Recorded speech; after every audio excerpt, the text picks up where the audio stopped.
خود به می پسترگو کی لډیر درد نن راځي خود به می پسترگو کی حامدا ومصليا اما بعد زما عزیزانو نن در سره د یو بلې مسلې متعلق خبره شریکوم چې هغه د سفر د مونځ متعلق ځکه ډېر ملګري هغه په تبلیغ کې لاړ شي یا ډېر ملګري داسې په سفر لاړ شي یا کراچۍ ته لاړ شي یا داسې لاهور ته ځي نو زموږ دې نوجوانانو ته پته نشته دی چې آیا دا یو انسان په سفر ځي د سفر په مونځ کې څه کمې پیښې راځي که نه راځي نو عزیزانو چې یو سړی سفر کوي نو دته دوه قسمه خبرې مخې ته راځي یو د فرض مونځ متعلق یو د سنتو د مونځ متعلق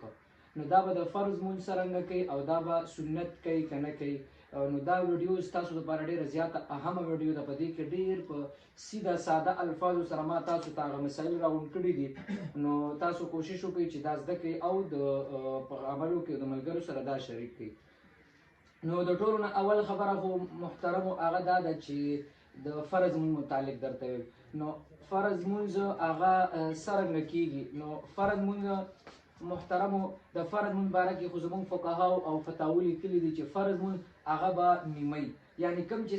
څلور رکعتیز مونځ هغه به نیم کوي مطلب څلور رکعتیز مونځ دی د ماسپښین د مازدیګر او د ماسخوتن دا به د څلورو رکعتو فرض مونځ په ځای 2 رکعته فرض کوي او دا خبره یاد ساتئ ګورئ دا به خامخا دا فرض مونځ 4 رکعتو والا دا به 2 رکعته کوي که چا 4 رکعته وکړل نو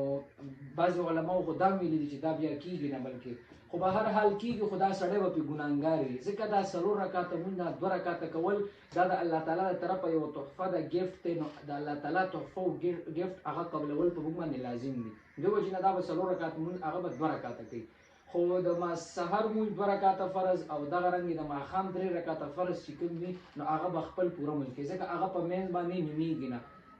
نو د فرض مونځ متعلق خبره دا شوه چې 4 رکعته مونځ چې کوم د ماسپښین د مازدیګر او ماسخوتن دا به 2 رکعته کوي دا به لازمي 2 رکعته کوي 4 به نه کوي یو خبره دویمه خبره د سنتو متعلقه د سنتو متعلق خبره دا ده چې سنتو کې که دا چېرته داسې په آرام سره وي یا دلته څه تکلیف نه وي او دلته رهایش برابر وي هر څه برابر وي نو دا به بیا سنت کوي او که چېرته دا په لاره باندې وي ګاډی تیزي یا په سفر په دوران کې چاته تکلیف وي څه خبره اتره وي نو دې وجې نه دا د خیال بیا سنت نه کوي صرف فرض دی هغه مختصر کې او بیا دیزي د سنتو متعلق خدا خبره ده نور که چېرته په رهایش وي داسې ښځې ورته میلاو شي نو بیا دې سنت کوي دا بهتره خبره ده دا خبره اوس سفر وایي څه ته سفر لپاره شرایط څه دي چې دا د فرض مونځ کوي نو محترمو د ټولو نه اولنی شرط خو دا دی د سفر متعلق چې د ده دا سفر کم از کم 78 کیلومیټر یعنی 48 میل کم از کم دا وي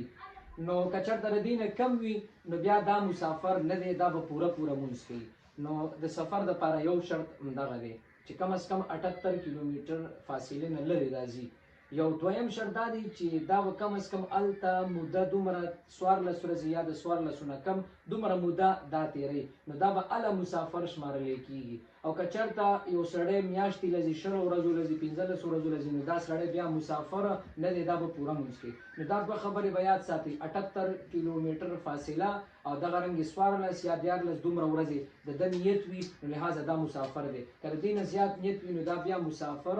نه دی نو دا د سفر متعلق ما تاسو سره مختصر شان کلیپ وکړلو که چاته پکې څه مسله وي نو عزیزانو بیا ما سره په کمنټ کې تاسو هغه خپله خبره مسله شریکولی شي الله تعالی دې موږ تاسو له په دې باندې د پوهه توفیق رانصیب کړي واخر دعوانا ان الحمد لله رب العالمین